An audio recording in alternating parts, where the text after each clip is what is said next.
जुठो भाँडा अमेरिका गएर जुठो भाँडा मोलेर न मेरा बाउ थिए न मेरा आमा थिए, एक्लै गएको थिएँ यहाँबाट। यसरी कमायो, सम्पत्ति जलाइयो। मैले भाडा मोल्या हो, जो विदेश गएको छ त्यसलाई पीडा थाहा होला। न मेरा मैले कसैलाई चिनेको थिएँ, कसैलाई जाना थिएँ, कसैलाई जाना थिएँ। एक्लै गएँ, एक्लै सङ्घर्ष गरेर कमाएर लिएर आएको सम्पत्ति हो। पूर्वाञ्चलको फर्स्ट बग्गी हो ल्याएर यसो गर्ने। मैले दुःख, मेरा बाउ आमा, मेरा हजुर बडा बाउ मरेको घरमा घर बनाएर बसेर के मैले गल्ती गरेँ? चित्रीगाछी यहाँ बच्चाहरू पढाइदिएर मैले के गल्ती गरेँ? यो देशमा फर्केर आएको, म के गरेर खान्छु, यही देशमा आउँछु भनेर 17 लाख खर्च गरेर त भाइ नक्सा बनाएको छु पार्कको लागि। 17 लाख रुपियाँ, त्यो पनि हिजो जलाइदिए त्यो नक्साको सहित।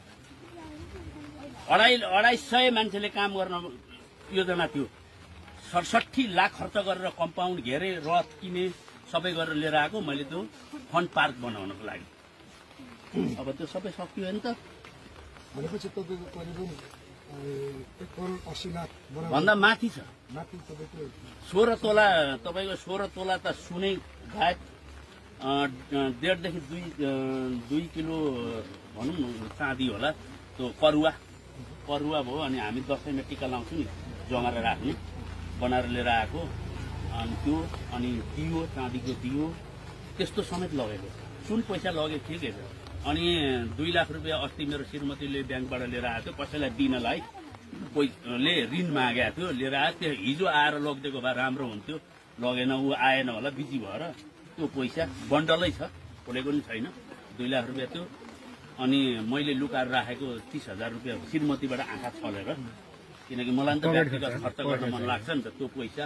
अनि साडी मुनिहरू लुकाएको थिएँ, साडी समेत मेरा श्रीमतीका साडी समेत यसरी टकटकाएर पैसा निकाल्छ।